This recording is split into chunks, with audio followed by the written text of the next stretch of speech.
John, this is Sherry. Everyone from our team is on now. Thank you so much. Sam, are you on? We are. Hello, how are you? I'm good, thank you. You sound pensive. Oh,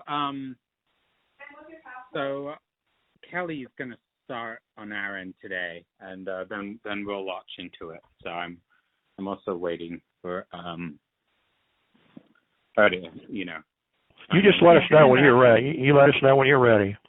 Okay. Yes, we're ready. You are ready? Okay. Let me kind of kick it off by saying that this is a bargaining session that's being held pursuant to Section 447-309 and 447-605 Florida statutes between the University of South Florida Board of Trustees negotiating team and the GAU's negotiating team.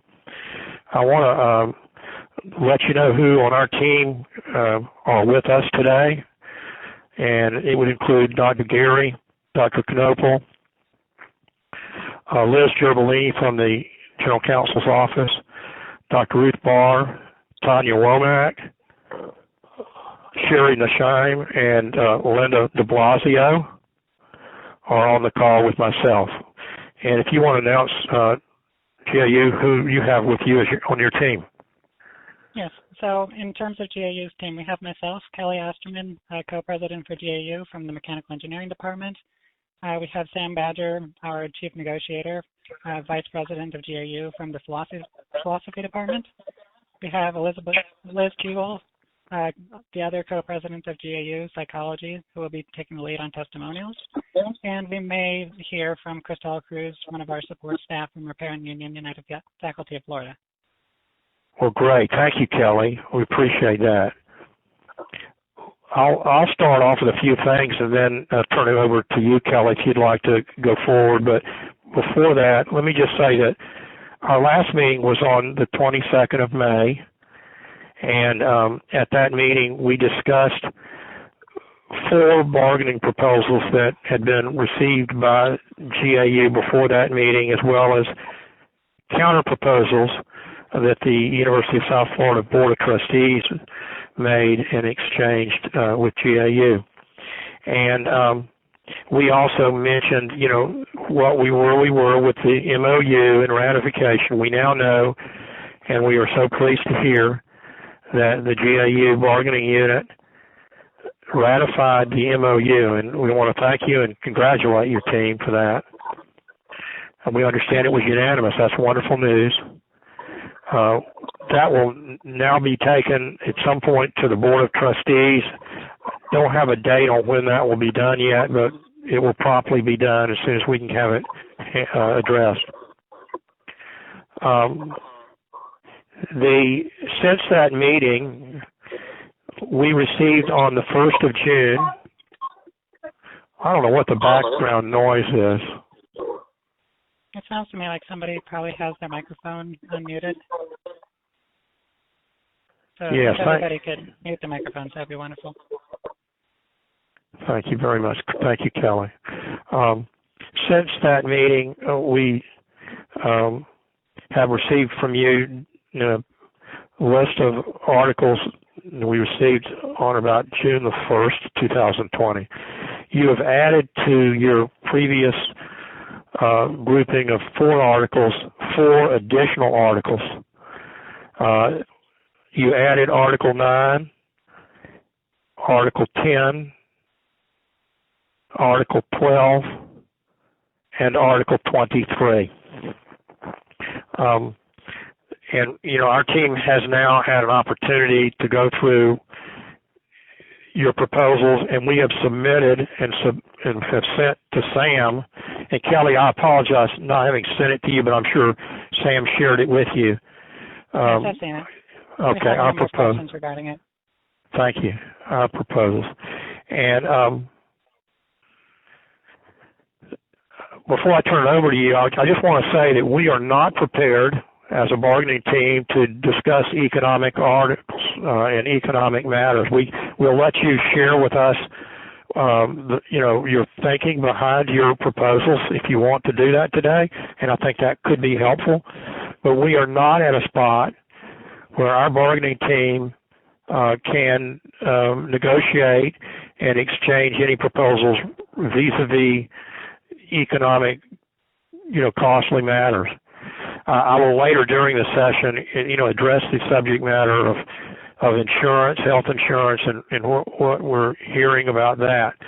But beyond that, I think that what our hope would be for today would be to try to reach an agreement on the non-economic items that the parties have shared with one another, and to address, if at all possible, economic articles at our next meeting.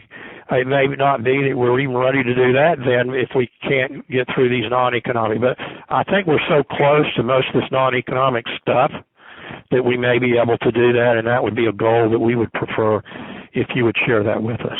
So with that background, Kelly, I'm going to turn it over to you if you'd like, and what would you like to say? So first of all, Sam will be our chief negotiator. I just have a couple of things to lead off with. We're dividing the labor a little bit to save him a little bit of stress. So first of all, we agree with you that we would like to get through most of these non-economics, and we understand that you're just now receiving the budget from the state legislature. So we just wanted to put that on the table, since at the last session you mentioned that you had not received any economic proposals from us. And so we wanted to give you a sense of what we're looking at and what we're arguing for. So beyond that, I just wanted to raise a couple of points of order as far as the formatting of this negotiation session. In the past couple of sessions, USF has asked us about ground rules, and at the time we were not prepared to sign them, but after a lot of consideration, we've decided we are willing to sign them. However, we'd like them to address a couple of things that were not previously talked about. First of all, we did discuss in the first session the formatting of the proposals. In that session, it was discussed that there should be an adequate number for each participant, which, considering we're sending documents back and forth because of coronavirus, I think we've largely covered that. We discussed having line numbers on the proposals to make it easy to reference things, which we've been doing on our proposals, and USF has done as well.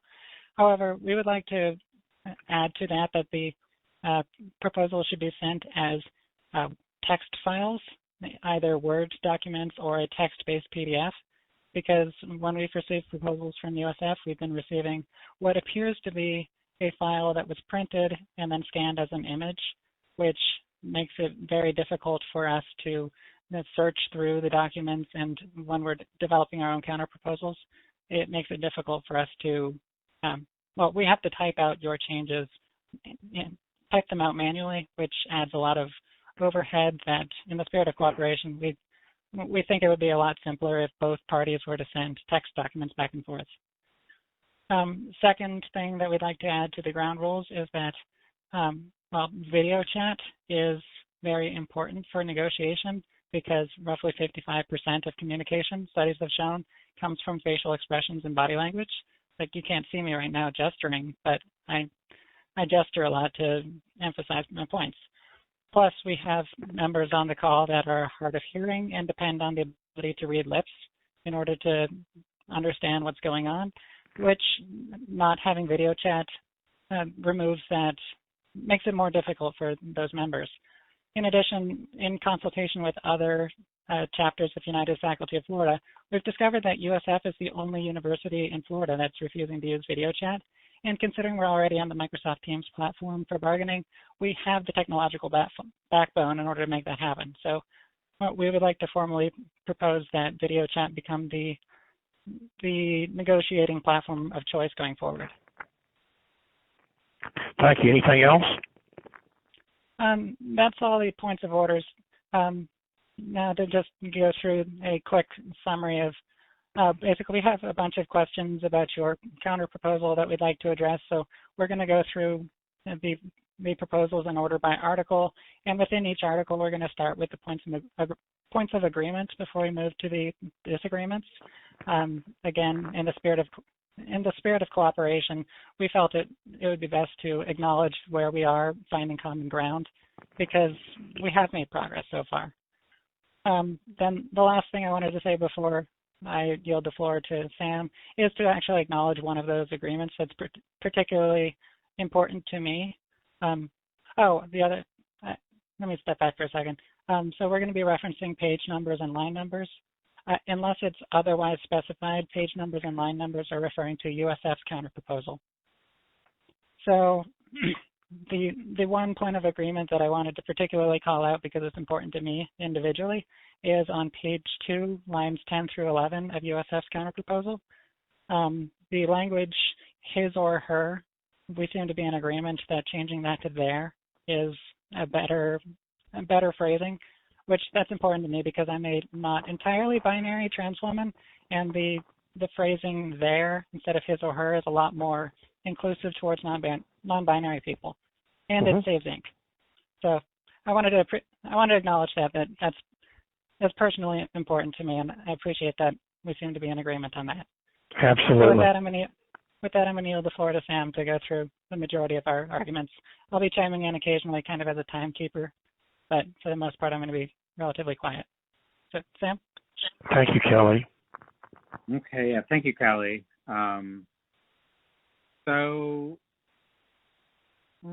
First points of agreement, starting with Article 2.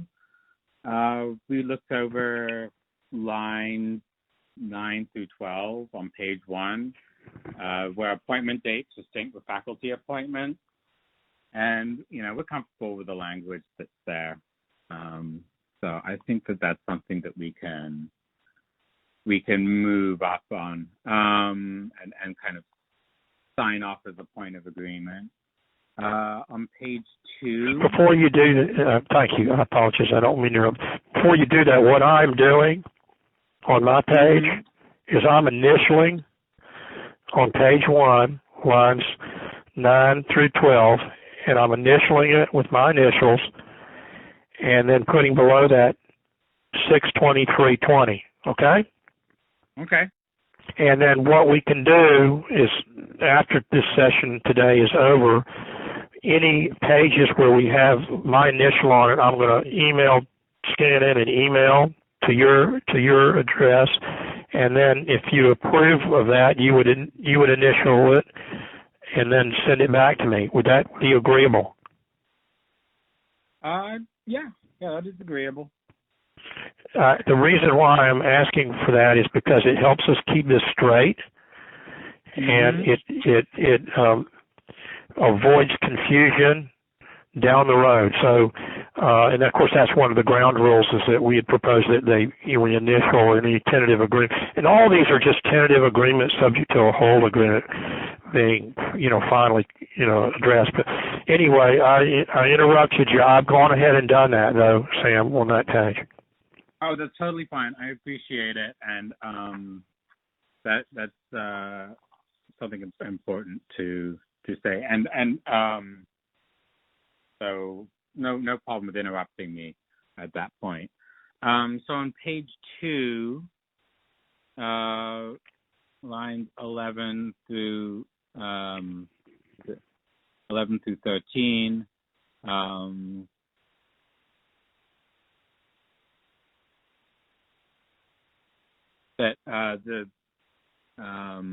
Where is it? Yeah, the consenting to have the email released to GAU does not enroll someone as a member of GAU. This language is a point of agreement, and so I think we can sign off on that. We do have. So I'm trying to figure out exactly what you're saying is agreeable to, because our proposal is an entire proposal. You're saying that you want to only agree to certain words. So the clause there that Sam was talking about is continuing on the sentence from Article 17.6a. Then it continues, in addition of, and 2, a statement equivalent notifying student employees that consenting to the release of their emails to GAU does not enroll them as members of GAU. That clause from and 2 through the word GAU at the end, that's what Sam was talking about. Okay, so I'm going to start with and parentheses, two in parentheses, and then the rest of that is agreed to, starting with the word and. Is that right? Mm-hmm. Correct. Exactly. We have an issue with a particular element of the language, but not the whole. So I think that, broadly speaking, we'll move on to that point shortly. And then on page 4, lines 11 through 12,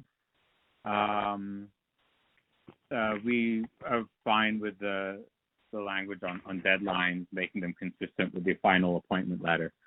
Okay, I'm on page 4, but my pagination, my lines go from 7 to 15 in subpart D. I don't know what lines, and I PDF this to you. That's why I did it. So it's easier to go with line numbers if you do it that way, so it doesn't electronically change. But what in the version that I sent you, what are the lines that you're saying you agree to? 11 John, I think you might be looking at our proposal. Yeah. I think you might be looking at our proposal. I'm looking at the university's. I'm looking at the university's counter proposal. Are you sure? Because I see on counter proposal, I see D going from 4 through 12. Okay, hold on just a minute. I'm on page 4. Oh, yeah, actually, it should be on page 4. It's actually it is page 4. No, it's page. It is page 4. 3 of the PDF, I think. Actually, it's no. Hold on. Now my computer's being all wonky. Take your time. We're in no rush. No, it's page 4, and it's lines. It's Article 2.5D on changes of appointment, if that helps. 2.5D. Are you looking at my PDF that I sent you? Yeah. Okay. Well, I've got it in front of me. I know what it says, and I see it. And what line do you want to refer me to? It's 11 through 12 on page 4. So on Article 2.5 D. Yeah, so the way it reads, as far as what I'm looking at, is starting with the beginning of line 11. Notices of fall and spring non-reappointment shall be June 30th and October 30th as specified in 2.4A and B, respectively. I'm not trying to be difficult. I'm trying to make sure that we go through this and I mark my page correctly, okay? The version that I sent you, now this is the version that I sent you today. Oh, today? Oh, I sent you a revised one today that had a revised. That's the version I'm looking at. We have not seen a revised version, so we're looking at the version that was sent on the 19th of June. Okay, hold on a minute. Let me see if I can pull that one up here. Are we having fun yet? Hold on a minute.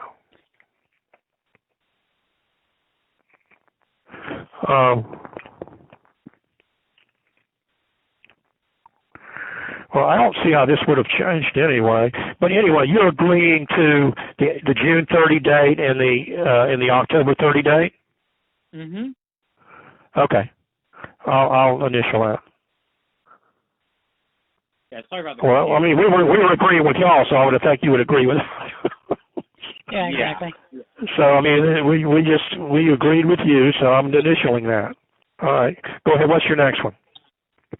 So actually, we're going to go into some disagreements now. So, but we have some questions about it. So, we want to hear your thinking first, and then maybe we can debate about it after caucus. But one, we want to understand why you're switching from employee to student employee. Yeah, because everyone's a student first. You've got to be a student to be in this bargaining unit. And so to just call somebody just an employee when it comes to employment, you're a student first and then you're an employee. And we're trying to clarify that. We're not trying to change the relationship. We're just confirming it. It doesn't have any substantive secret effect to it. Okay. I mean, we'll return to this point after caucus, but I believe that anyways, other parts of the contract probably deal with that specific concern. But okay, page 1, line 31. Again, this is the one you sent in June. So it says references to appointments singular have been changed to appointments plural. And why is that? Well, because we're talking about plural employees. I mean, these all have to do with, we've tried to change it to plural because these statements apply to everybody that's in the bargaining unit. So we're not, it's just to be consistent is really what we were trying to do here. And you'll notice that, Sam and Kelly, that throughout this we've tried to do it that way. I think there may have been one exception that didn't make any sense, but we're just making it plural because these offer letters go out to every bargaining unit. These appointment letters go out to the bargaining unit members, plural. So it just goes hand in hand, appointments with employees. Okay. That's all. Okay. Okay. So page 2, line 21 to 32, long article. This is we thought it was much better than what we saw previously. It's much more nuanced, which is what I think we wanted. But maybe still need some editing. So there's a parenthetical clause. Is the bit in the parentheses, is that something that's supposed to go in the job letter, or is that just something that's in the contract as a point of clarification? The parenthetical expression this provision recognizes is just an explanatory section because of a concern that you had raised. Okay. So. And we were trying to address your concern, Sam. Oh, I understand. But I guess what I'm asking now is that explanation of our concern something that's in the job letter, or is it something that's just in the contract? The statement would be what's included in the first 3 or 4 lines. A statement that student employees are expected to be on campus to perform blah blah blah, and end up with the word department/school. And that would be the statement that we would include, but our thought would be that parenthetical clause is an explanation of what that means. And we would not be adverse if y'all want to include that in the offer. It seems to me like it's just adding more text that doesn't need to be there, but we're trying to address a concern that y'all have and that you raised so that we're on the same page. That was all. No, I appreciate that. We are partially just looking for clarification on some of these points.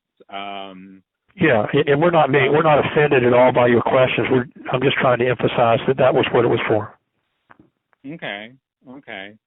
And we're curious too. How is this going to interact with coronavirus reopening, and the schedule?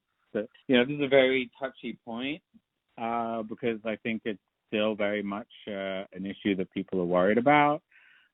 But we want to know how Article R is going to interact with the MOU. Well, the MOU, we obviously, have agreed to that, and it hasn't been ratified so far yet. But assuming it's ratified, both parties would have to live up to that. And we don't believe there's any inconsistency here. The supervisor is not going to direct somebody to be on campus when the virus dictates otherwise.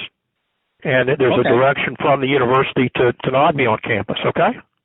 Okay, that's fine. We just want to check. Although I have to say, I'm curious too.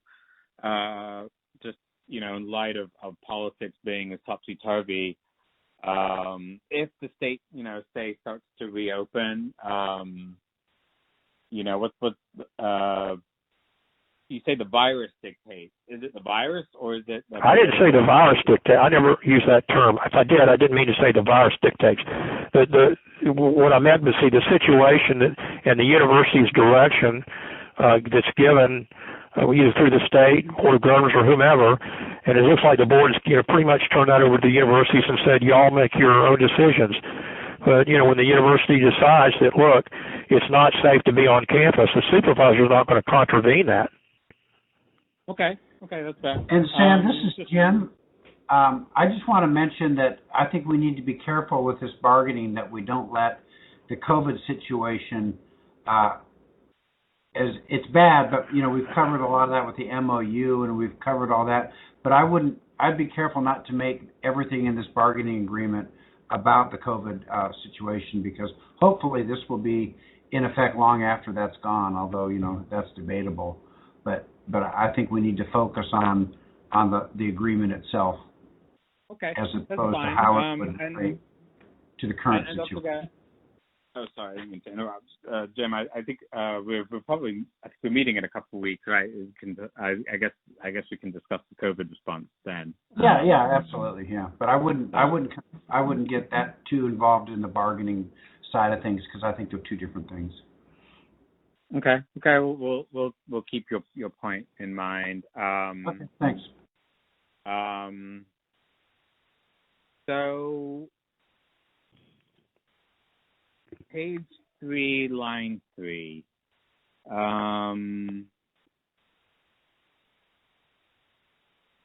You got rid of some language that we talked about this last week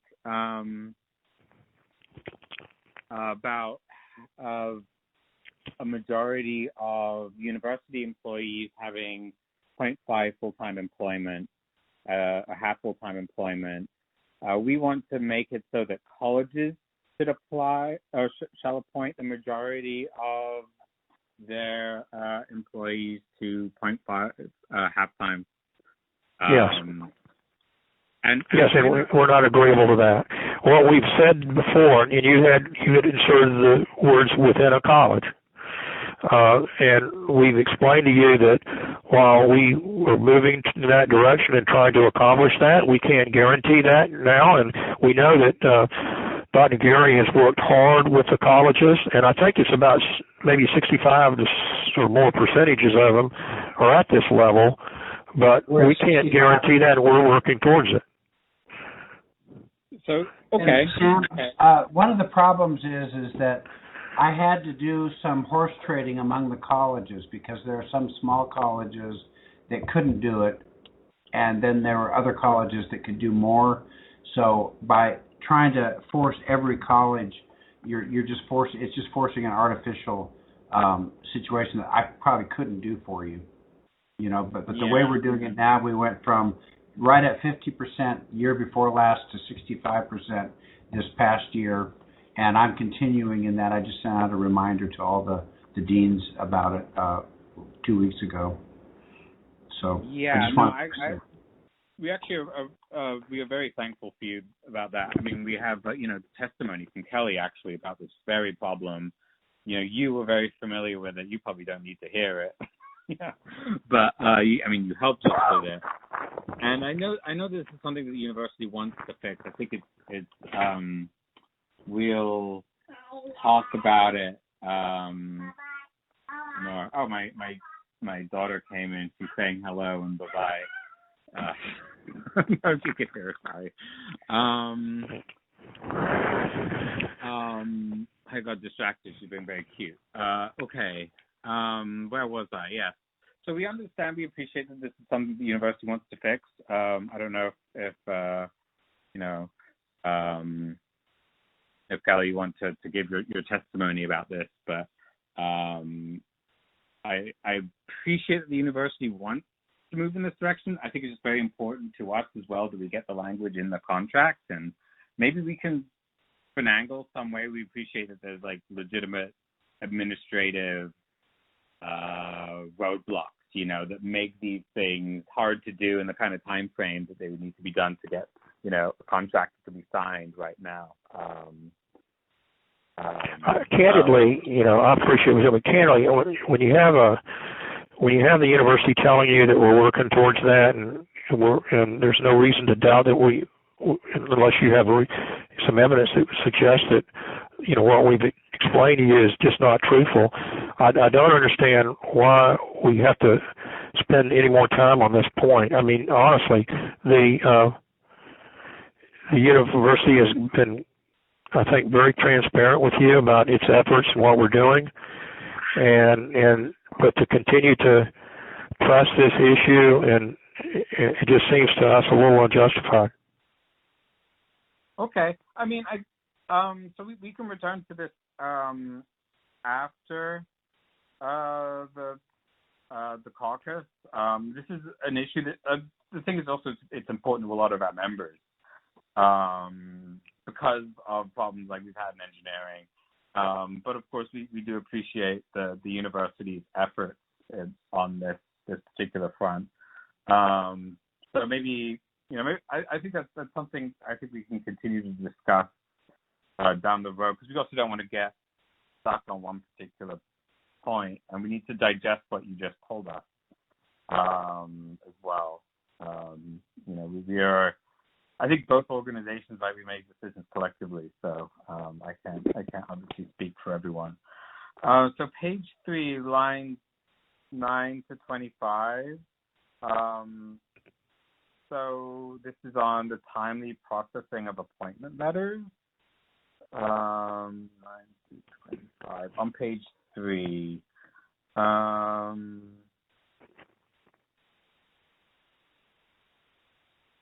So we provided what we thought was like a pretty good compromise between what we think is the GA's need to communicate for the sake of job security and mental health, and USF's inability to make plans, and why they rejected our proposed compromise on 2.4. You proposed. I think you're talking about the lines that you proposed on your page 3, lines 9 through 25. Is that right? All that yellow stuff that you wanted to add in? Yes.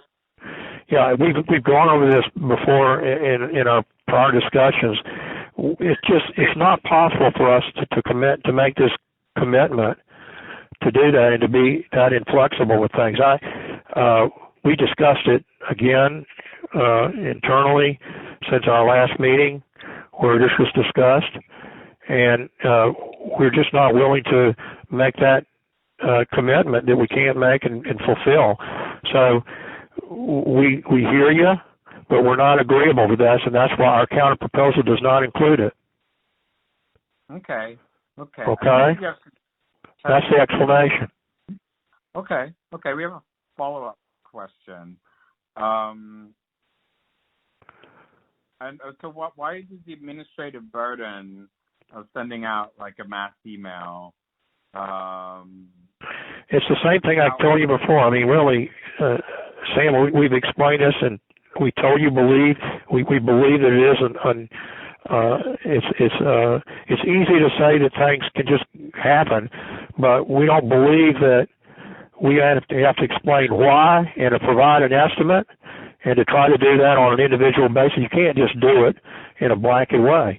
And so we're just telling you, we talked about it. It's not something that is feasible. We can't make a commitment to do this. And so we're not agreeable to it. We can talk about it till we're blue in the face, but that's our position. I want to clarify, though. I think really like what we mean when we say like an explanation really is just something very minimal.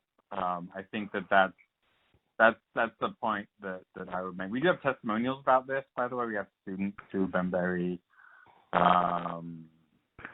stressed out by, not getting letters on time. They don't know what their financial situation is going to be in 4 months. And graduates, these people, maybe they just got out of undergrad, maybe they just got out of a master's program. They're not necessarily people with a lot of financial security. So this is something that's important to the membership. Right. We understand what you've said. You got to really kind of see our point of view on this. We add this language in there that says that we would provide an explanation in the form of why the deadline's impractical and an estimate based on, quote, available information of when the letter would be issued. And if that's not done to your satisfaction or any bargaining member's satisfaction, agreements can be filed. And that could then end up in a dispute, an expensive dispute, and an arbitration. And we're not willing to make a commitment on something like that it's just not reasonable, and moreover could create an expensive dispute, between the parties. So, we think that the university does as good a job as it can, and there's no reason for the university to intentionally delay issuing an appointment letter. Okay? And we think the majority of these letters are being issued in a timely fashion under the agreement. There may be some outlying situations where that doesn't happen, but we're pretty proud of the efforts that the university makes in this regard, and we're not, as I've stated, and I won't say it anymore after this, we're not willing to make an agreement that we just don't believe is reasonable, and we can't commit to that right now. So it's just so that's the rationale, what we discussed, and I also haven't heard that there's a systemic problem that somehow has occurred on the delay of appointment letters. We have a number of testimonials on that, actually. In fact, I personally can testify that with the exception of this summer, I have literally never in my tenure at USF gotten a appointment letter more than 2 weeks, prior to the 9th of August. My fall appointment letters consistently come in 2 weeks before the beginning of the the beginning of the semester. Well, let me ask you, Kelly, I appreciate what you just said. Do you have any information that would suggest that delay was intentional and was, there wasn't any basis for it at all? So we acknowledge that, we don't think that it is intentional. Our position is essentially that our membership needs to have at least communication. If I didn't have to go through the entire summer just wondering if it's going to happen, I could have been a little bit less stressed out and more able to focus on research. Other GAs who have to look for outside funding over the summer or into the fall, somebody who has to adjunct or take another job. I hear you. I do hear you, Kelly. And I can understand that creates an issue when you don't know. But the reason is that it's not practical in the circumstances for the appointment letter to have been issued. I mean, there's nothing more to be said about it. And we're just not willing to have a requirement that we not only tell you why and explain why, but to go to the burden, administrative burden to have to do that for anybody that's got a letter late, but also give an estimate. And it's just, it's not reasonable to have to require the university to do that, in our opinion. That's our disagreement. I personally think it's not reasonable to expect a person to spend months on end not knowing if they're going to be able to pay rent. Okay. Well, we're just at a disagreement then. Yes. Respectfully so. Anyway, let's move on. Move on to the next point. Yeah. Okay, Kelly. I don't mean to cut you off, but I didn't mean to do that. I just think that we're just at a disagreement over this. Yeah. I mean, again, we just want to hear, the rationale from the university. But we can, we'll maybe discuss this more after caucus. So changes in appointment, page 3, line 25. So you guys want, incompetence and misconduct of the employee to be separate. I guess that's okay. Nothing real bad. But we rearranged it a bit. So the two are on consecutive lines. And we also added of the employee after incompetence. So why were those little modifications changed? Were they anything? Yeah, I mean, I don't know why we can't agree to our proposal. I mean, it's a matter of how you changed the order. I don't see that we're in disagreement with the categories. Okay, I think there's a couple minor modifications. Anyways, maybe we can move on to page 4.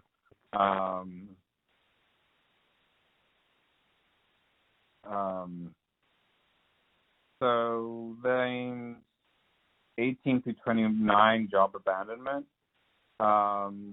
So You're on page 4 now? yeah, this is a job abandonment. Yeah, we spent a lot of time, as you can imagine, and I have to tell you that Liz on our team put a lot of time into this, and then we all kind of worked on it together after Liz had worked so hard on it. But we believe that the definition that we've given addresses the concerns that y'all raised. And that was what if something happens when somebody can't do it, it's an extenuating circumstance. We tried to address that.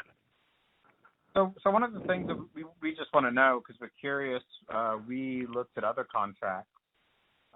We know that 3 is standard for a lot of workplaces, but we do see that UFF faculty have 10 business days of notice before termination.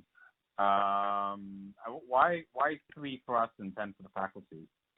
I've never, honestly, 10 days for somebody to be absent without any contact is absurd in my opinion.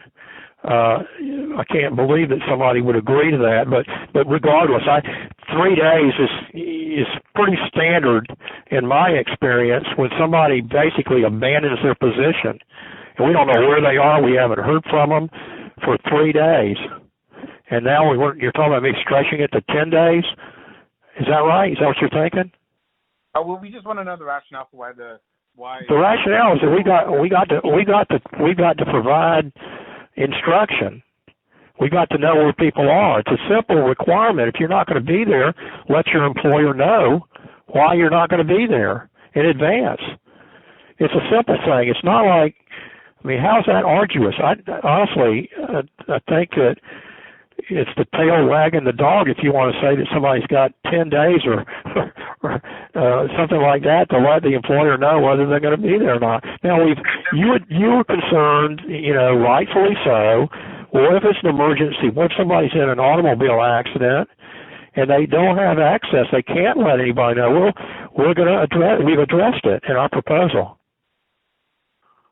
Okay. We just wanted the reasoning for the difference. I don't know. Maybe you're not involved with bargaining for UFF, but it is always interesting to see the differences between our contracts and theirs, and the rights that they have that we don't. Well, I hear you, and I do. Every bargaining situation, you've got different proposals that you provided that we never have gotten for UFF. So everybody's unique. Your situation is unique, and we've had situations where people haven't shown up, and we don't know where they are. Yeah. And we haven't heard from them. We're not putting a heavy burden on somebody just to say notify the university. And okay, that's how I'm feeling on this. And we spent a great deal of time, particularly Liz, in crafting what we believe to be a very fair definition of job abandonment. Yeah, no, it is very clear. I think it's much better than what was. Sorry, Kelly. Did you want to add something? Yeah, I just wanted to comment that I agree that it is very good the way it is, especially considering it's almost verbatim what we proposed with minor changes, which didn't really change the essence. So it's a little bit more concise than what we proposed, but we agree that it's very good the way it is now.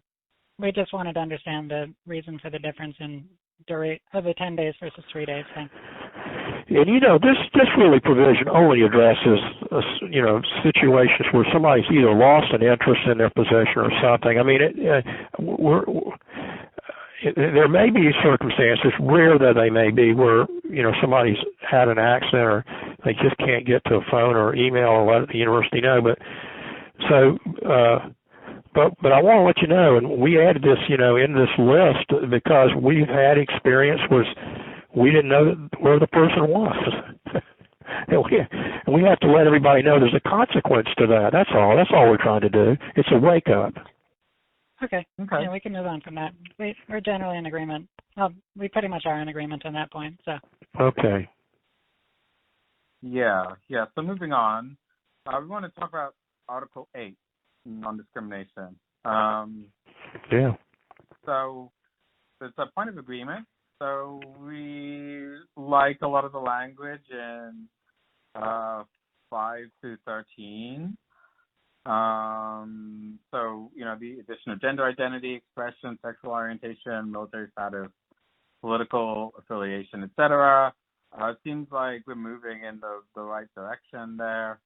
And also the wording change of union activity. But we do have a question about that. Now, on disagreement, we're not sure why, parental status and veteran status were excluded. What was excluded? Parental status and veteran status. Veteran status is included. Oh, sorry. Parental status. There is no parental status. There's marital status, but there's what we did. You addressed the situation to us. You wanted to expand this list, which we have done by adding 5 categories, I believe, and then you wanted to address the union matter, which we've word for word addressed what the university faculty unit has.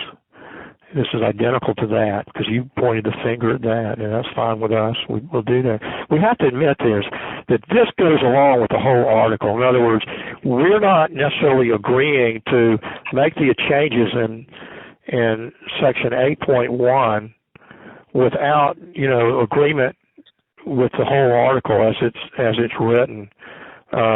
It's just kind of a package here. We don't want to pick and choose and say, well, we want all this, but at the same time, we want to be able to grieve it and go through the grievance process. And let me say this about when it comes to the grievance process, which I know that was something that y'all proposed. Everyone probably heard by now that back in May of this year, the Department of Education came out with the final rule on Title IX and what universities have to do to comply with Title IX. It's very complicated. I have it printed out in front of me. It's over 1,000 pages, very, very detailed in the comments and the regulations that go with it. And the universities across the country are studying all these to come in compliance with them and be using their diversity offices to make sure they're trained and are prepared to handle these matters. So I have to mention this in relationship to what y'all are doing, and that is trying to propose that an arbitrator who has no training in Title IX, expertise in discrimination, would be addressing dispute, and we're very confident that that's the wrong approach to take, and moreover, Dr. Gary's office is the one that handles grievances. As you know, he does not have the staff or the expertise in his office to handle these complicated federal questions that need to be addressed through the DIO office, where these people are trained and go to seminars and they're specialists in conducting these reviews. So I'm mentioning to you that, look, we're willing to modify, as our proposals has made, the definition of what's encompassed in non-discrimination, including the union language that you wanted to be included. And we did tweak the language having to do with unlawful behavior. You probably saw that. And we added, you had felonious, we added felony or first-degree misdemeanor, which are very serious misdemeanors in the state, such as, prostitution, indecent exposure, those kinds of things.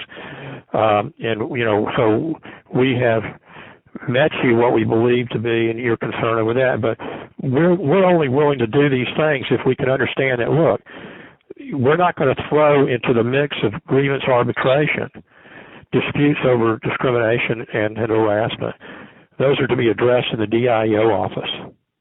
Okay? Okay. We feel really strong about that. We really do. I mean, I don't know how Dr. Gary would even come to even attempt to handle those kinds of grievances in his office. Jim, you may want to weigh in on that too.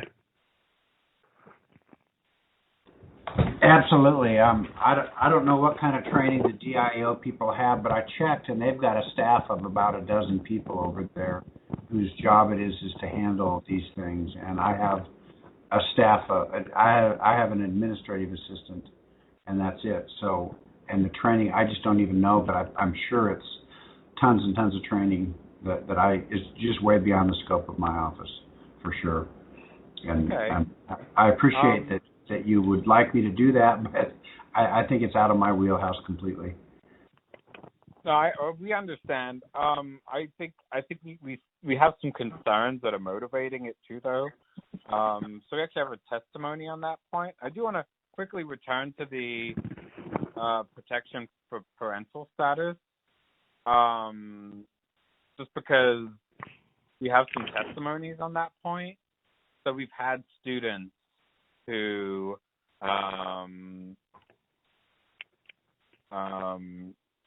especially women, right? For instance, they're told not to have kids, right? Or their funding might be an issue because a lot of people don't want a graduate student. A lot of advisors don't want a graduate student who's going to be busy with a child all the time. They want someone who's entirely focused. So, and especially women face that pressure. So I think it's... Well, let me say this. Gender discrimination, there are cases where someone can claim that that's a form of gender discrimination. There's no protection in the statute that specifically says, parental status. And so we haven't included, it's not included in UFF, it's not included in federal or state statutes.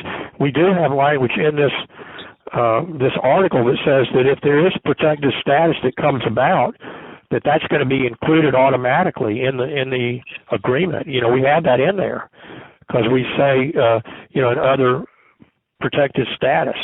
The university wants to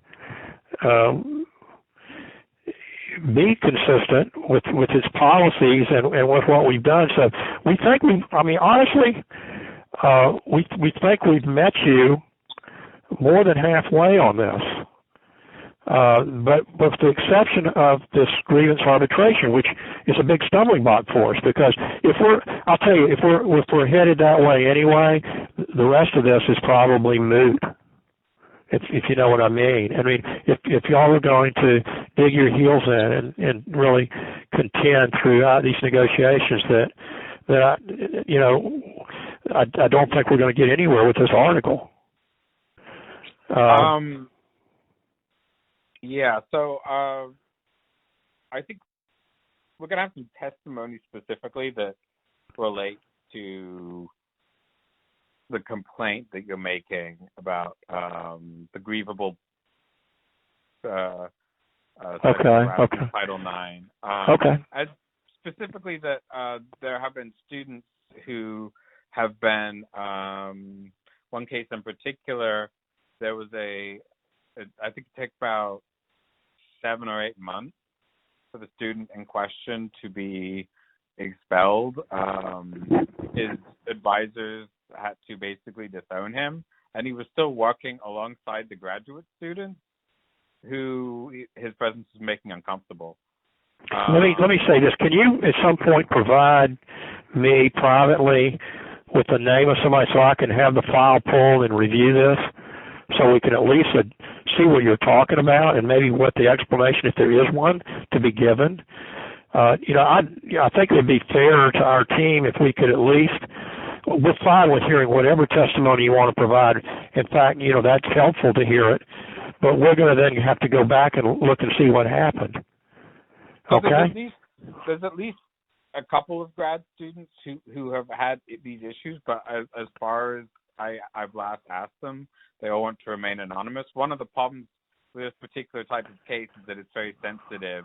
The people involved don't necessarily want to, because this was an embarrassing and in some ways traumatizing situation for the students involved, and they still had to work with this guy who they knew was guilty of this harassing undergrads and generally being sexist towards his female colleagues. And it was resolved, but it took way too long to resolve. And it was really only resolved by accident. Well, I understand, and I'm appreciative of the confidentiality of all this. Our whole team is.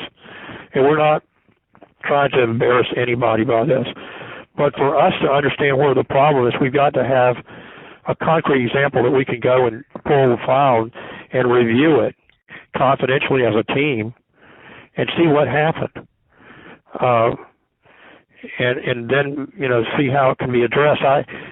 All I can say is to you that's going to facilitate us hearing what you have to say, because DIEO, we're committed to have a very professional office of equal opportunity and inclusion.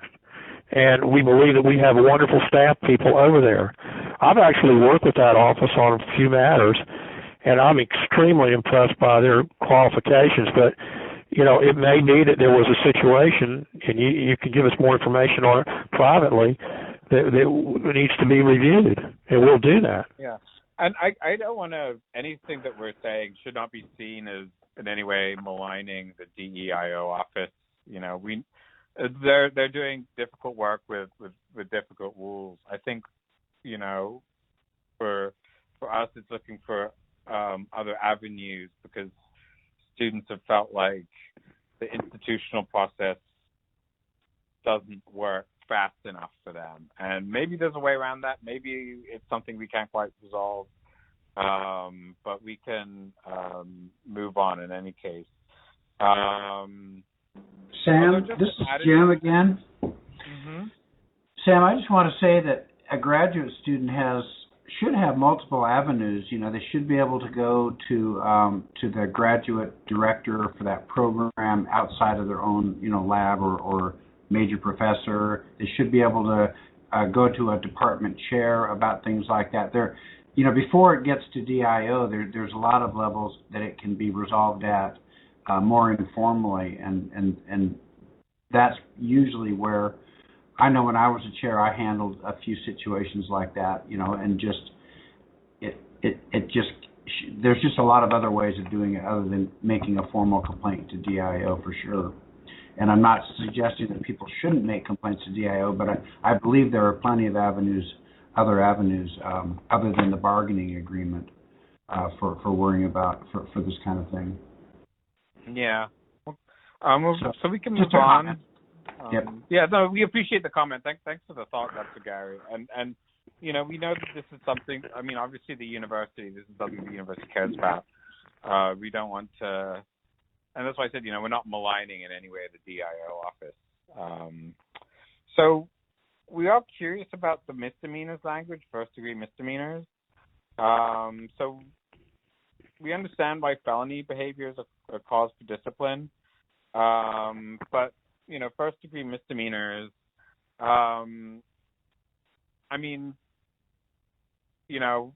are kind of curious what the university reasoning is here, because we know that first-degree misdemeanors include drug paraphernalia.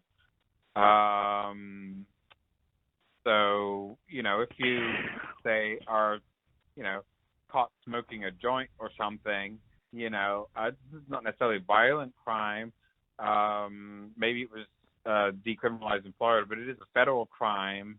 If you have this paraphernalia, that doesn't necessarily mean you're a bad graduate student. Doesn't necessarily mean you're doing anything that could harm someone else. So first-degree misdemeanor is a category that we have some reservations about. Also, things like prostitution, maybe it's not something that we think is very, ideal as like as a behavior, and it is against the law, but we're not really clear why that makes someone worthy of punishment necessarily, simply for the act of the misdemeanor itself. I think that there. I guess it depends on where you are. You can believe somebody can believe they can, engage in unlawful behavior, and that's not the employer's business. We try to draw the line with the most serious form of misdemeanor there is in the state, and that's the first degree. That's why we've limited to that and not some like traffic offense or something like that, which would be a lesser form of misdemeanor. But we can disagree, I guess, till the cows run home as to whether or not somebody who is out in the park and indecently exposing him or herself or themselves to the child or the public, is that really, and that would be a first degree misdemeanor. Is that something that the university should be involved in making decision of employment on? We think yes, we think so. We think that it affects your effectiveness as a someone who's employed by the university and performing services as an instructor. And so I think that you're right. I mean, we can philosophically, have a disagreement over that, but to suggest that wouldn't be a proper ground, we're just not probably going to agree with you on that if you don't think that is.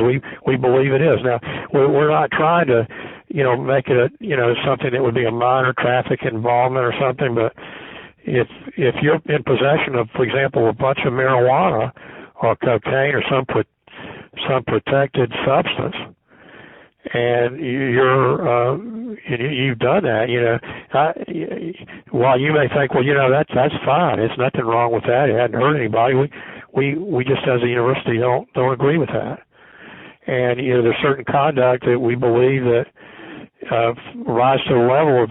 That's why we tried to word the way we have. That is serious enough that it affects your role at the university, and you got to make a choice. You want to engage in that and not work for the university, or do you want to not engage in that and be employed by the university? I don't think philosophically probably won't reach an agreement on this call, but we've tried to water it down to, in essence, to address your concerns.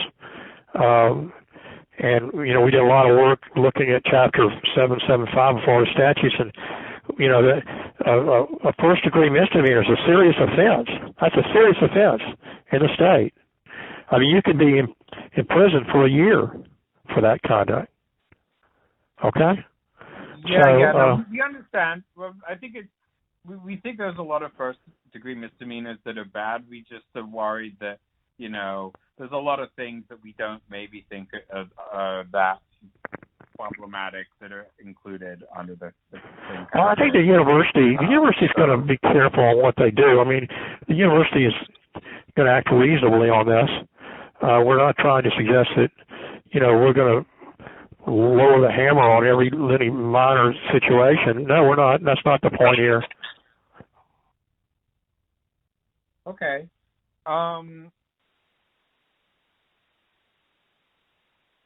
Okay, so moving on to Article 9. Yes, sir.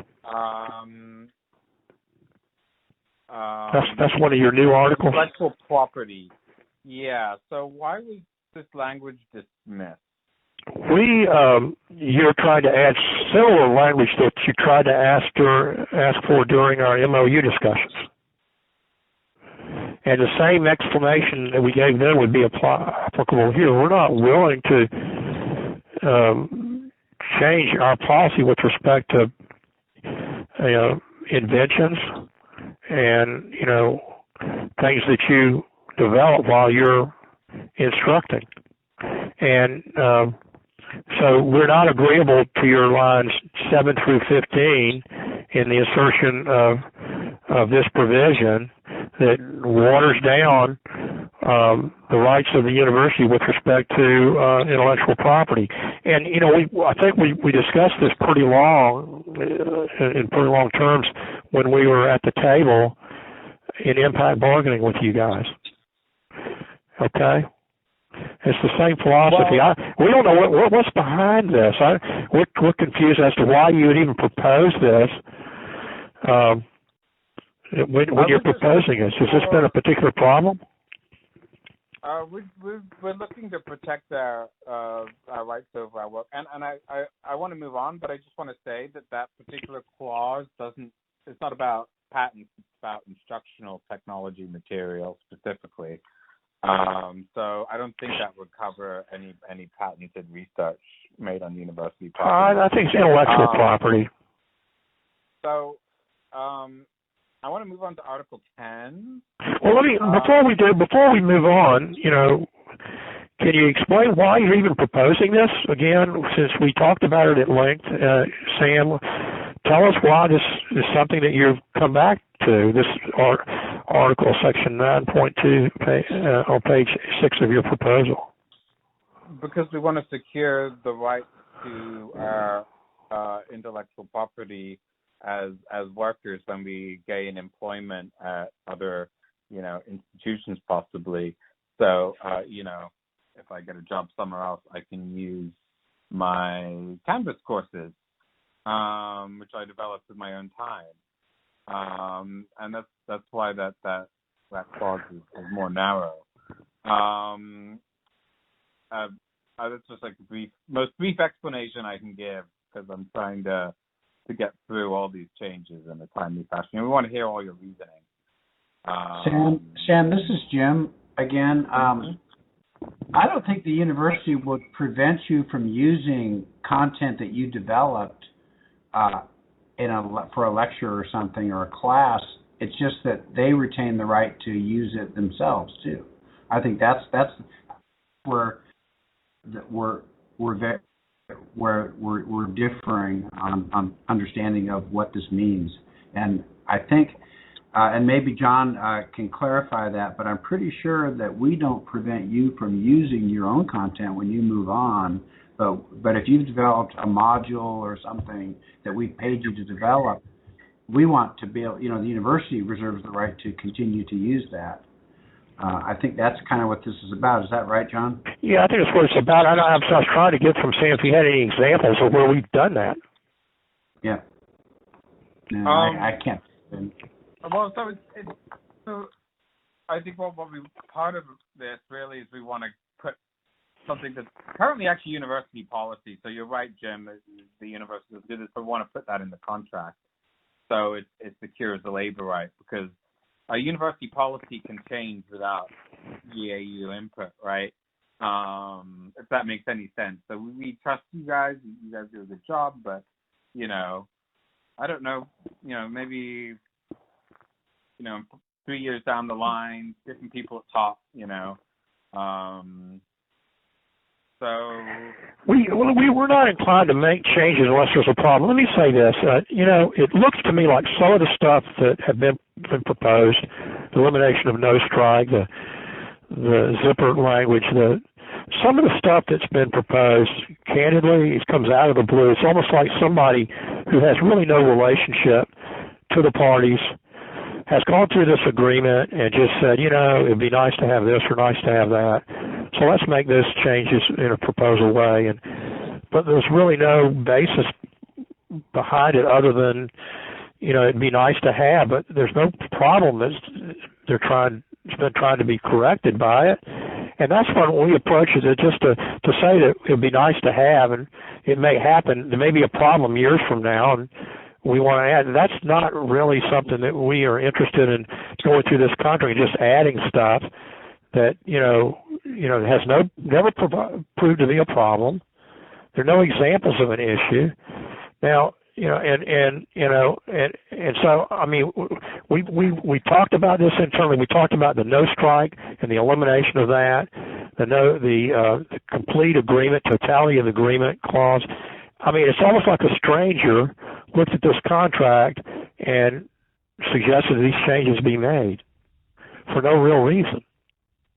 That's what I'm just telling you where we're coming from on this. Okay. So we want to move on to Article I'm going 10. to insist that we move on. Yeah. So we want to move on to Article 10 and talk about, we included accumulated sick leave, and we want to know why that was rejected. Yeah, it's first of all, it's a money issue. Is this a paid leave you're talking about? Mm-hmm. Because it doesn't say it in there. We assume that it. No, I put a note there. We assume that it was. It's financial. We do not want to talk about today financial matters. We're going to have to look at the whole financial package of here what this contract's going to cost in view of the circumstances, financial circumstances that the university is going to find itself. And so I think we'd like to hold off on your 10.2 and your new 10.5, which is more cost added to the contract in the form of leave. Okay. Well, we do at least want to give maybe some of our rationalization. So, maybe you guys don't want to talk about it, but we have some testimonies about paid parental leave.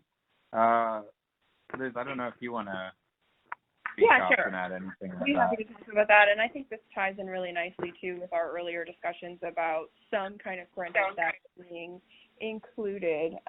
So we have testimony from a student who says, I'm scared of how my department will take my decision to become a parent while in grad school.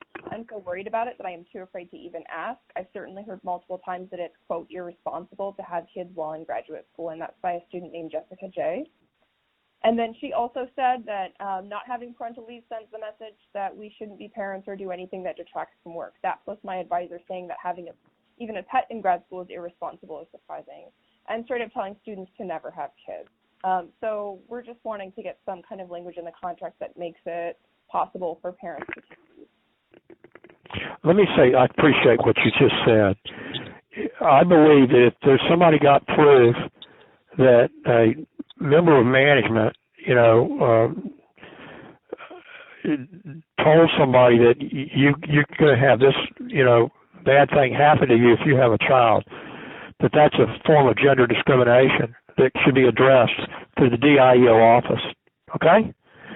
Now that person is going to have to step forward with information that provides the substance of what was said, but that's reprehensible. I don't think this university would stand for somebody saying to a student that if you have a child, you're jeopardized in some way. Okay? But it's still a gender issue if it were, for instance, a male who was considering having children. I mean, would it be? Yeah, I think it could be either. I think it could obviously. Yes, I think it could. That you're basically saying that if you conceive a child, if you involve the conception of a child, that your job's going to be at jeopardy. Is that what you're saying? That wouldn't be a form of gender discrimination? Yeah, I'm asking if the person were male or a non-binary person who wanted to have children and not a self-defined woman, would that still be housed as a form of gender discrimination? Would the Title IX office still consider that under their purview? I think you'd have to go to them, but I think they would certainly jump all over that. I mean, this university, I can't believe that the university would, if that were to occur, not want to address it immediately as a form of retaliation.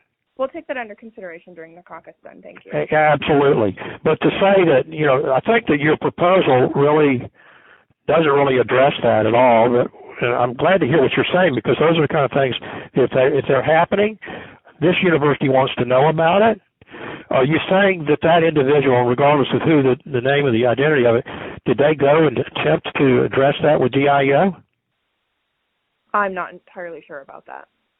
Okay. All right. Well, let me just say this, but the parental leave policy that you provided, that's a very costly, difficult thing for this university. Now, I know I don't want to get into the weeds on financial stuff, but I will just tell you, you're basically saying that somebody would have at least 2 times in their tenure career a paid semester or 3 months off. which means that that person's got to be replaced and paid while they're replaced, as well as paid for the parental leave. It's extremely costly to do that. Is it a great thing if we could do it as a university, if we had the resources that could do that kind of thing? Certainly. But we know we have family medical leave, so you have job protection for that kind of a situation. So it's not like, you're not protected in your job for that. But the infraction of telling somebody they can't have a child, because that would be, in my opinion, interference under the FMLA as well. The DIU office would want to look at it in that frame of reference as well. But these benefits and adding, another 5 days of paid sick leave in addition to the paid leave in 10.1. So you're going up to 10 days there, and then you're going to go up to 3 months twice during the tenure, where somebody else is going to have to be paid to replace them. And then on top of that, paid the person who's out. It's extremely expensive when we start adding these things up. And the number of people that we're talking about who could then enjoy that benefit. We as a university just have to look at these things and the cost them out. And while it's nice to propose them, we've got to look at the economics of it. That's the way our team has to address them when we finally talk about economics. And we know that just, for example, on insurance, the increase of the cost of insurance for this unit is going to be over $600,000 just from the past for the new term for insurance, just for this group. So we're constantly faced with the expenses that arise, and then the limitations on what's going to happen with the budget. And so that's, y'all, just so you know where we're coming from when it comes to these economic issues. Okay. Okay. That's that during economic issues.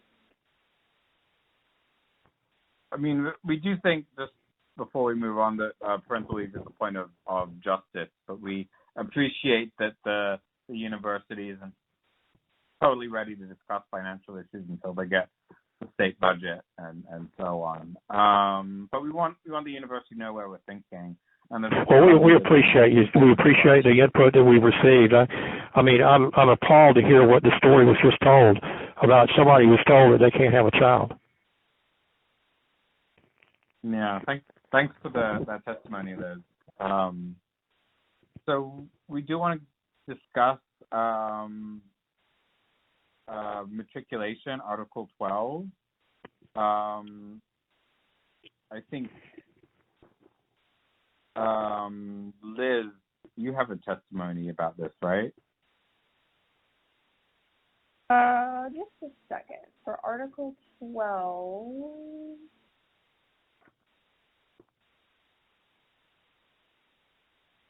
So Article 12 is dealing with that MOU about deferring late fees.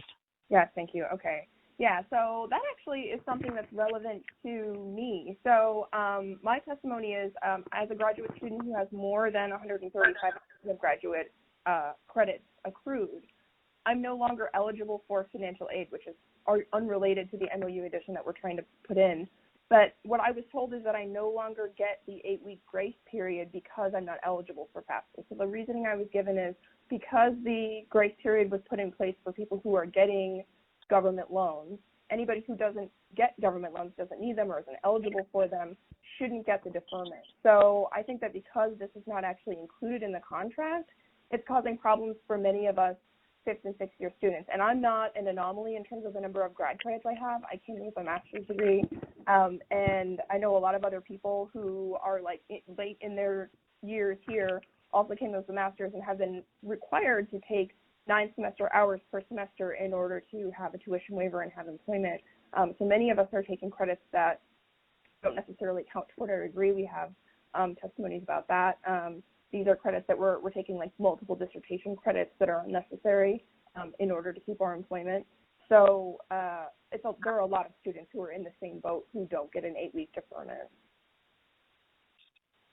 We looked into your proposal, and I'm going to maybe ask Dr. Barr to maybe address what she found out. If you want to do that, Ruth? We could speak to Dr. Barr. Sure. This is the first time I've heard anything about not getting the 8-week deferral if you're beyond your SAP. That's surprising to me. Yep. So I think that's probably just a simple conversation with me and financial aid, because I've never heard that before.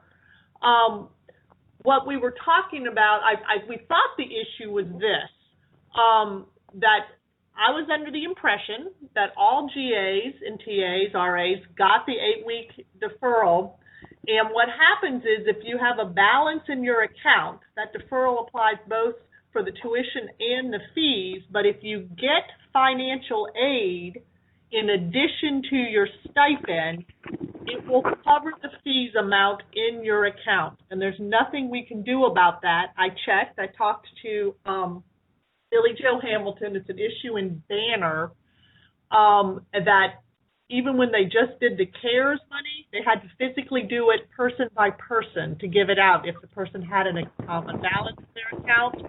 And that was because it was a federal law that we couldn't use any of the CARES money to pay for any balance on the account. So we had to make sure that it was separated. But it is impossible for us to have your financial aid money land in your OASIS account without paying for a balance on the account. Now, I'm very willing to look into the other issue. This honestly is the first time I've ever heard this brought to my attention. I do know of students that are beyond 150 hours at the graduate level, and they still had the deferment. So I have a feeling there's some inconsistency and maybe some inconsistency in the answers. So let me go a little higher and see if I can get a straight answer on that. I'm happy to do that. Okay, that'd be appreciated. Sure. I will say up an interesting thing about the 9 credits, and that's a federal law. I wish it were not there too, but it's a federal law. So in order to qualify for financial aid, you have to take 9 credits, whether you take it or not. Yeah, it doesn't seem like a very helpful or useful law for people actually in graduate school. But yeah, and for many. So are tuition waivers considered part of financial aid, and that's why? Yes. I see. Okay. Yeah. So there's nothing much we can do about that. That is outside of the purview of the university. That's set by the federal government. So, on miscellaneous provisions, Article 17. Yes, sir. We have a point of agreement. So we like that you accepted our language about the 30-day deadline.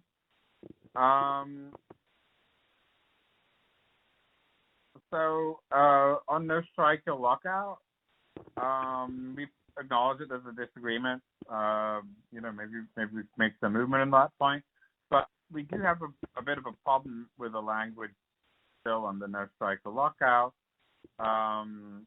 Well, specifically, one part of it worries us more than the rest, which is that basically it says that there will be no strike by USFGAU or by any employees during the term of the agreement, which seems to us as it implies that GAU is responsible for any unauthorized strikes by any employees. So say... No, I don't think it says that at all. It doesn't say that. The strike would have to be by GAU or by the employees. I mean, and that's basically Florida law. I think you were saying before, you said something about, I can't remember what was the term you used. Kind of, what was it before? And I asked you about it. Huh? It's called wildcat strike, an unauthorized. Yeah, there's nothing in there about that. Explicitly, but it does say by any employees, and that could be a wildcat strike, right? So wildcat strike would be a strike of any employees that we're not calling as a union. So let's say, for example, there's a department that decides to do something very badly, and it's not university policy. Well, you want to change that to bargaining unit employees? By any bargaining unit employees? That's what it means. It says that there will not be a strike by USF GAU or by any employees during the Yeah, we'll change by any employee to by any bargaining unit employees. If you want to, we'll be glad to add that. I mean, that we never intended it to cover this agreement to cover anybody but bargaining unit employees. I mean, but it's not just that. It's that any GAs may go on strike who are not necessarily going on strike authorized by the No. By itself is the union. Or by any employee. Is that possible? Well, like I said, we could say or by any bargaining unit employees. But that's right, not but the... so like to speak to the particular situation that Sure. the hypothetical that Sam is bringing up. Say there's somebody named Patrick Starr who is not a member of GAU but is a member of the bargaining unit, and Patrick Starr organizes with SpongeBob SquarePants and I forgot the other one's name, and they decide that Mr. Krabs is being oppressive and they're going to go on strike without any authorization from USF GAU. Would that, well, then that would be a question of fact. I mean, you would argue that we didn't have anything to do with it, and then, of course, then if you were to prevail on that point, then you wouldn't have violated it. But that's always going to be a question as to whether or not you instigated it or not. In any situations, Kelly, the university would have to provide proof that GAU was involved in that strike. I mean, so I don't. We're worried that the language says otherwise, I think, is the problem. Okay, I'm looking for it. Otherwise. I'm sorry. Where's the other? Tell me again. So the line in particular is on page 6, line 5, or by any employees during the term of the agreement. So our biggest concern here is, again, using Patrick Starr, SpongeBob SquarePants, and Squidward as the other one as an example. If they were to go on an unauthorized strike, our concern is that would invalidate the CBA for the rest of the bargaining unit, because they are any employees, even if they are bargaining unit employees. You see what I'm saying? Don't. All it says in here is that there won't. You'd be if you had a bargaining unit employee who engaged in a strike, you'd be violating the agreement. Could you repeat that? Would the consequences then for that violation be for that student, or would we lose our entire contract because one student who was completely out of our control decided to strike? Well, no, there's not anything in there that says that. In the agreement, it should provide for that. It does state that any provision of this agreement which is contrary to law, that's not even applicable. So we don't have anything in there that says that. Now you're suggesting that maybe we want to add that in there. We haven't proposed to do that. Yeah, we're just getting clear on the language. Yeah. I'm looking. The section that is 447505. It states in the statute, no public employee or employee organization, which would be GAU, UFF, may participate in a strike against a public employer. And so that's what the parties have had this agreement and this language in there that's pretty much tracked the statute. I don't know who's coming up with this the concern. Are you thinking that y'all are maybe at some point going to have a strike that we need to know about? Because if you are, you're going to violate the state constitution. You have no protection for doing that. We're looking specifically at UC Santa Cruz, where a subset of the unit went on an unauthorized strike. And we don't think that the union should be held liable for something like that to happen.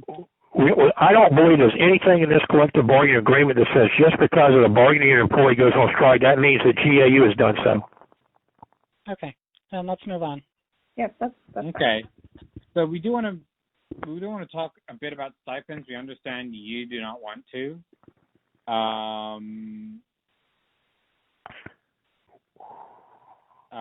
Actually, I want to move up back to Article 19. Okay. No obligation to bargain. And I just want to make clear. I just want to say something about this, which is just to give one of our, this is just something for you to guys to chew on. So part of our worry about this initially, we had a bunch of concerns about it, but I think COVID-19 is maybe something that is making us more concerned about the need to bargain under new and changed circumstances, and for the university and the union to be able to more freely come together and talk about certain terms outside of the scope of normal scheduled bargaining. And so that's, why we want to be able to return to the table now. I think more than anything else, something like COVID-19. And, we do appreciate impact bargaining. But as you yourself pointed out during impact bargaining, the school wasn't under any obligation to talk about everything that we did, and you guys only did because of, we have a good working relationship for the most part with the university. And so that's really where our concern is. Yeah, let me address that, because I think that there may be confusion on, y'all's part on that. I mean, first of all, we, the university, never referred to this article to say that we weren't required to bargain over the impact, because this article, this section, has nothing to do with that. So this never crossed our mind, and certainly was never referenced, this provision, when we met with GAU remotely and negotiated over the impact of the virus and the decisions that were made by the university to shut down, face-to-face, instruction. Because this provision, as it's written, has no effect on that at all, and the university had an obligation to bargain over impact bargaining, which is a whole separate, issue. This provision that you want to eliminate does not impact that at all. What we did mention at the table was what was a restatement of Florida law, and that is that, in order to engage in impact bargaining, the party that wishes to engage in it has to identify a decision that's been made and a change that's been made over which the impact of that change needs to be negotiated. And that's just Florida law. It has nothing to do with this provision or anything. And what we were trying to assert during those negotiations, even though we waived it, we asserted it, and that is that, look, y'all haven't identified a decision that was made over which an impact needs to be negotiated, other than remote classes and those kinds of things. And we did negotiate over those issues, but our negotiations went far beyond that. As you know, the MOU goes into so many other topics unrelated to what the university did, but really just dealt with what the virus did to people's lives, including your bargaining unit people. And we were happy to go over there and address that with you. So for us to be, for the GAU to point to this section and said, we want to eliminate it because it would affect our ability to bargain over something like the pandemic, is just not true. This provision has nothing to do with that. Okay? But if we, for example, agree on, let's say we agree on, let me think of something here for a minute, non-discrimination provision. And we agree on a provision, and then we want to come back to you and say, oh, now, after we reach this agreement, a year into the agreement, when we're not at the table, we write you a letter and say we want to change Article 8 now, and we want to eliminate some of these characteristics that are in here, we shouldn't have agreed to it in the first place. We regret it. Now we want to come back to the table and change that. You know, we can't do that because the parties reached an agreement, and it's an agreement for the term of the agreement. That's what this totality agreement provision means. And nor could you come back to us and say, okay, we agreed on a stipend and what it's going to be, but now we don't think we should have agreed to that. We should be asking for more money. We can say, well, wait a minute, we've already agreed on that stipend for this period of the contract, and we don't have to open that up again. That's what it's supposed to be meant to memorialize. So, I mean, it sounds to me like the person who came up with this to eliminate this really doesn't know the relationship of bargaining or what the parties have done. We have never, as a university, to my knowledge, refused to impact bargain over anything, any union, whether it be y'all, ASME, UFF, or PVA has asked us to do. We wouldn't do that because the law wouldn't allow us to do it. Okay. Well, we just want to, we wanted to make some of our reasoning clear and hear what your reasoning was. So we just want to move on to really our last point, which we have some testimonials on stipend. So we have minimum stipend, health and dental insurance, and fee relief. And we have some more testimony from Liz on that point. Do we want to do testimony on that now, though, or do we want to wait until the next session when we actually discuss some of the financial stuff? That's a good question. I guess we could save it for next time. Kelly, do you have thoughts on that? I agree that saving the testimonials for later would probably make more sense, but if I could just give a real quick summary, just so that you're aware of what it is we are proposing. Yeah, that's great. Would that be acceptable? Yes, it is. Okay, so just running through and giving a quick oral explanation of our proposals with respect to stipend. So in terms of stipends, first of all, there's a massive discrepancy between master's and doctoral students.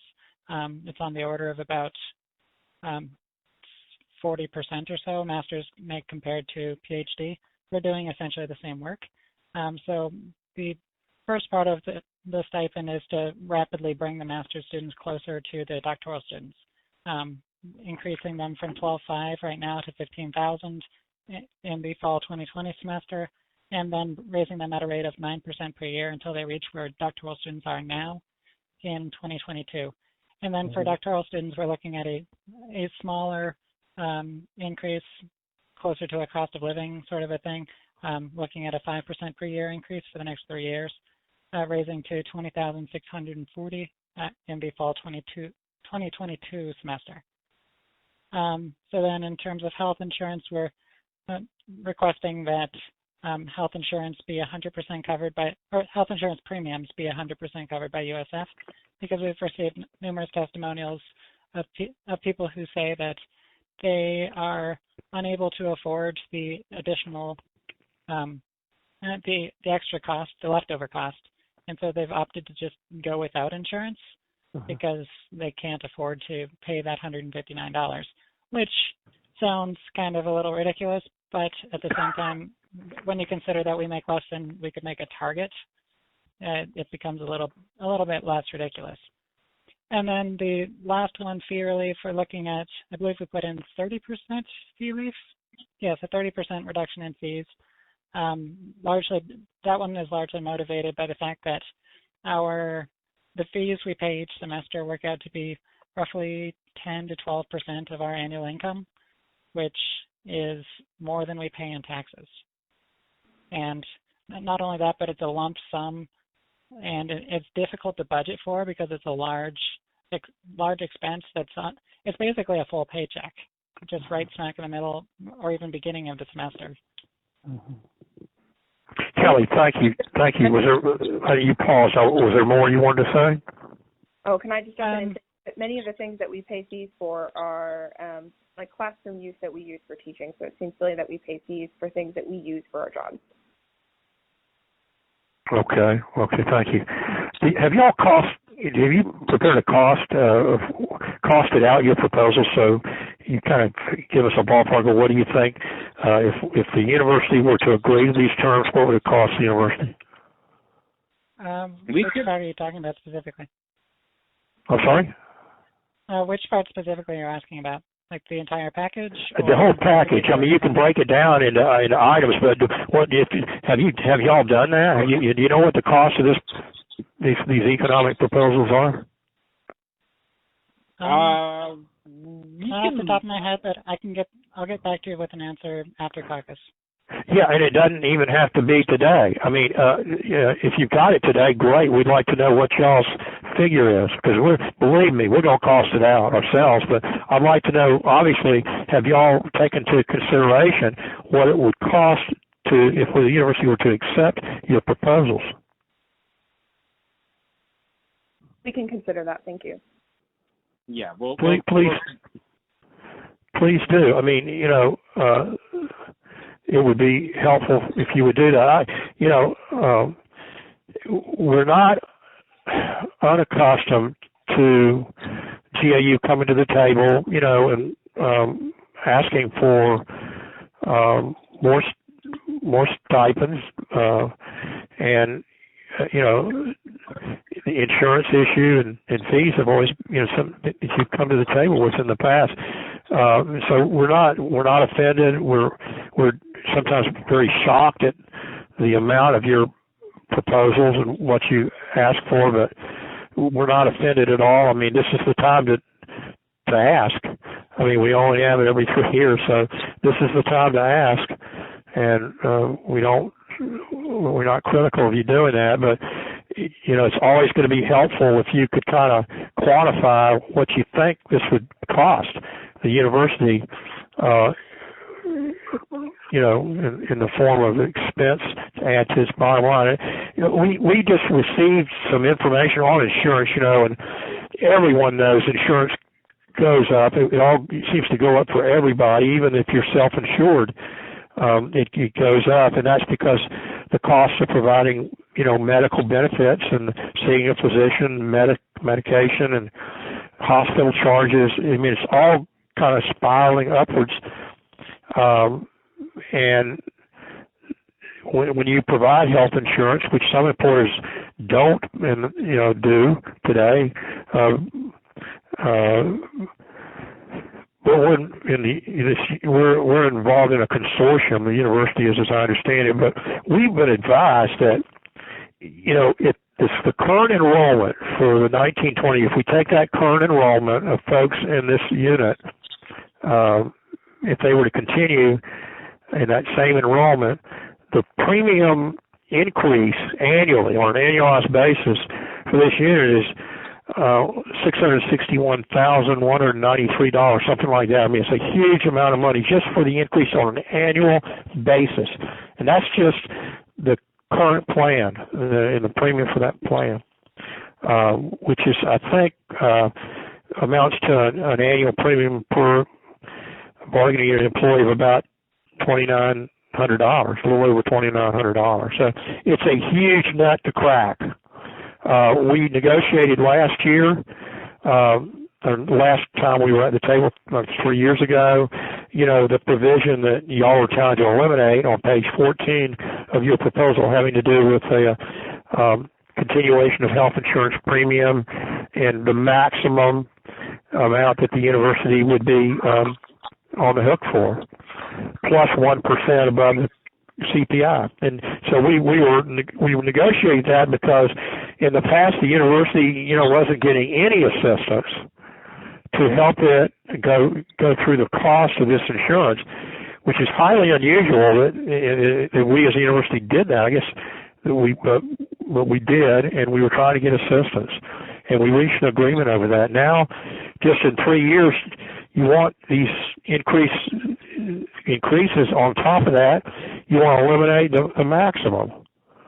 So you're basically asking the university to assume and to swallow the entire increased cost of health insurance. I just expressed this to you because it's not the real world. I mean, we're faced with budgetary restraints, and so we're not ready. We don't know what we're going to be able to propose in the way of benefits or anything. But all this is going to have to come out of like a bucket, and what we use it for. So I appreciate your testimony as to what you're after. But what I heard you say was that just in the stipend for the master's level, you want to go from 12.5 to 15. Is that right? $2,500. Yeah, that's a big pill to swallow. But it sounds to me like we may not even be ready to go to economics next meeting. We've signed off on, I think, on 2 little items. So we got all these other non-economic stuff that we've gone over, and it's still hanging out there. Yeah, we'll see with that after the caucus. We can reassess. Okay. Do you want to take a caucus now? Yes, that would be good. Sam, how much time do you need? Half an hour? 30 minutes? Wow, to 4:30? Okay, well, just realize this actually be 4:20. We're going to need to knock off by 4:30, so could we make it 4:15? Yeah, 4:15 works. Let's do that. That'll give us 15 minutes to see what we can get. We'll all jump back on at 4:15. Okay.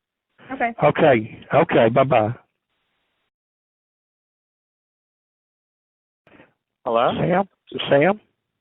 Yes. Be here We shortly. just give everybody a minute to jump on because we just got off of our caucus call here, so let's give us 1 minute. Thanks. Sherry, you let us know. It looks like everybody's on. Sam, we're going to turn it over to you. Our team is here. It's just Liz. Thank you. Okay. So I want to start with we've agreed to some of the points you've made. We did want to talk some things over amongst ourselves too. So we may not have had as many disagreements as you thought.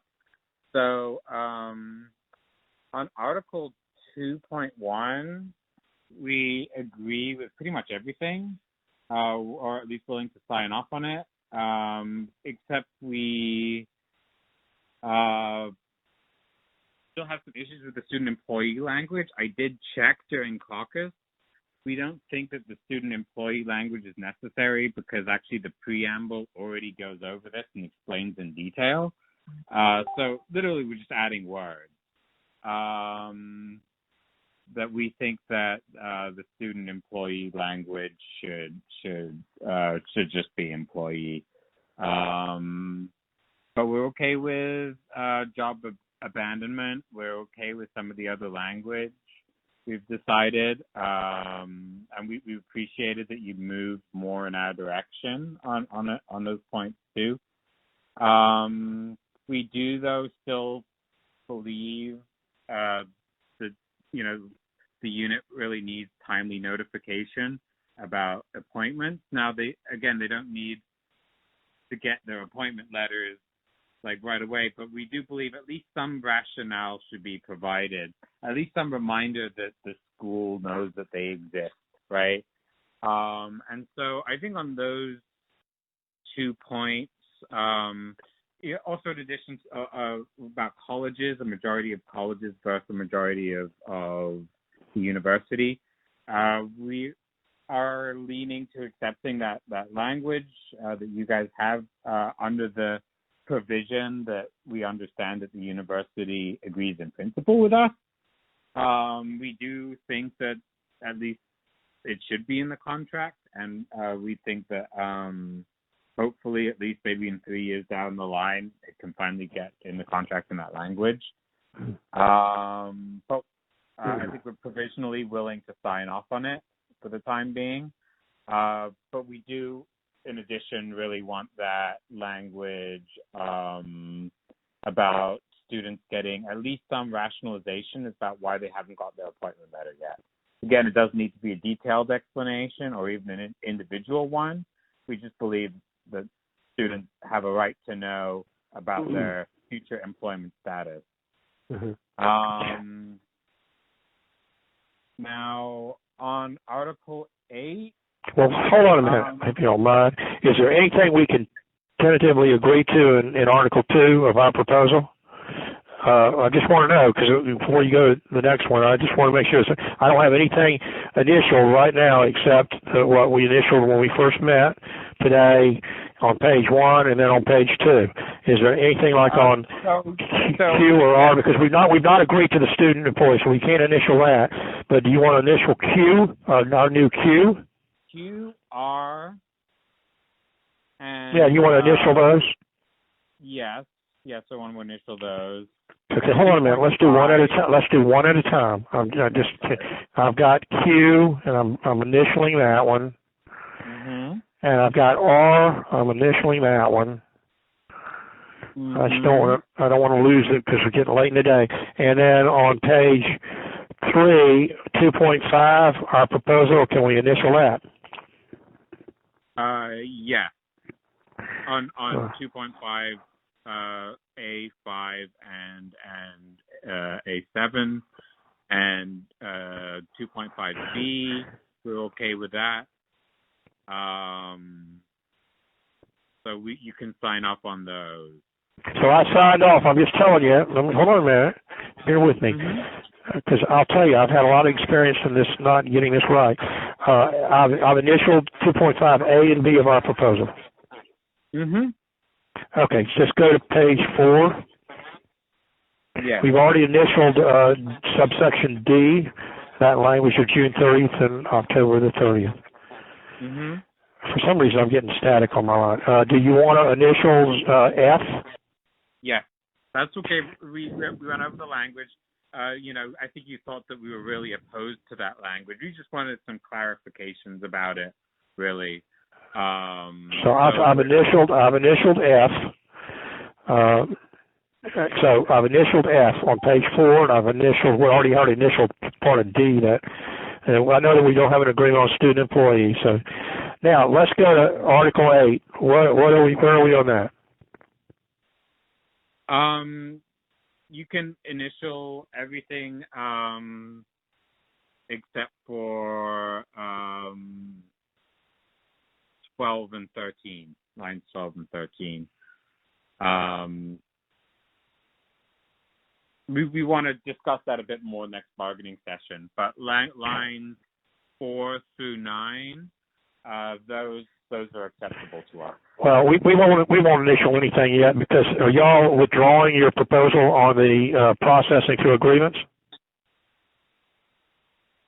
Yes. I think what we want to do is we want to at least drop that issue for the time being, and possibly we're considering what Jim told us.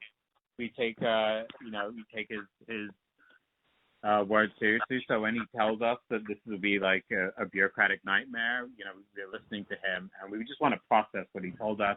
Well, let's just do this. We'll just hold off on initialing anything on Article 8 until you get back with us, because we're prepared to initial the lines in 8.1 with the exception of what y'all want to do with lines 12, 13. If we can agree to the not having to worry about the agreements, and that's all quid pro quo. But so why don't y'all discuss that some more, and we'll hold off on any initialization of this article up right now. Okay. Unless you're willing to tell me, we're fine with leaving everything. The only thing that would be left open today, and it would be nice if we could do this, would be what y'all want to do with the punishable as a felony or first-degree misdemeanor. Okay. Sam or Liz, correct me if I'm wrong, but that does sound consistent with our consensus in caucus. Yeah, I think that should be fine. Okay, if that's fine, then what I'm going to do is I'm going to initial 8.1 all the way down to where it says, that is punishable. Okay? Okay. And I'm going to initial that, and let me do this before I forget. And I'm going to also initial the C on our proposal, which means that's what we've agreed to, is to leave this language the way it is in the contract, with no changes, no other changes other than the parties will still negotiate over is the phrase that is punishable as a felony or first-degree murder. We want to hear back from you on that. Yes. Mm-hmm. Is that correct? Yeah. If I'm wrong, you got to tell me. Okay. Now let's go to the next one. What about 17? Are you willing to go with our 17 proposal on Article 17? So 17.4, we Yes, are accepting of that. All right, hold on. Let me initial it. Okay. 62320. So we got that done. I think that's all there is for right now. Yeah, we're willing to tentatively drop the no strike or lockout clause as well. So. Okay, let me turn to miscellaneous. Hold on a minute. And I'll strike through that. Bear with me. This is going to help us to get the quicker we can get through this stuff. So hold on a minute. So on page 11 of your proposal, we'll leave the contract language in there the way it is. Is that right? Yeah, we're doing this as like we're dropping some of these as also just like a good faith, for the expectation that we're going to be able to move on and get some good ground on. Well, we understand. Look, I'm just trying to memorialize this. It's almost 4:30, so I've put withdrawn under 17.1, withdrawn, and I've initialed it. Okay. Mm-hmm. Now, under the copies of the agreement 17.4, we've already agreed to that. So I understand our proposal on that. What about, are y'all still insisting under your proposal on 17 the second week instead of the third week, or can we leave that alone? I think we can drop that. Okay, hold on a minute. I'm just going to put withdrawn. Just a minute. But again, I think all this, we really want some, we really like to see some movement on the notification, because that's what's really, Well, look, I can't guarantee any. Look, I can't guarantee. We've explained to you that it's impossible. We don't know. Look, you're asking the deans to make these decisions when they don't even know. Okay? So we're doing the best we can with these dates. We should have probably never agreed to a date by which these things were issued. That's the truth. But we did. But, presumably students, have financial security too. And that's why it's such a big point to us. That one is, I think we're moving on certain things, but we really want to draw a line on that, on 2.4, because we think that it's something that we have had a lot of complaints about. And we will send you a counter proposal in the next proposal that hopefully. Okay, all right. Well, do that. What about totality of the agreement, 19.2? Can we withdraw that? I think we'll return to that next time, and hopefully we'll. Okay, I will not initial that. If it's in our counter proposal, we'll talk about it next time. Okay, I will not initial it. So here's what I'm going to do. I can't get it done tonight, but tomorrow I will send you. I'll email you the initial, things that we just talked about. And then what I'm going to do is send it to you and ask that you then return it to me with your initial and today's date on it, and then return to me so I'll have my copy. It'll look just like yours. Okay. And then we'll wait and hear for any counter proposal you want to give us. We were going to propose the 24th of July. Would that be something your team could do? 24th of July. What day of the week is that? That's a Friday, Sam. That's a Friday.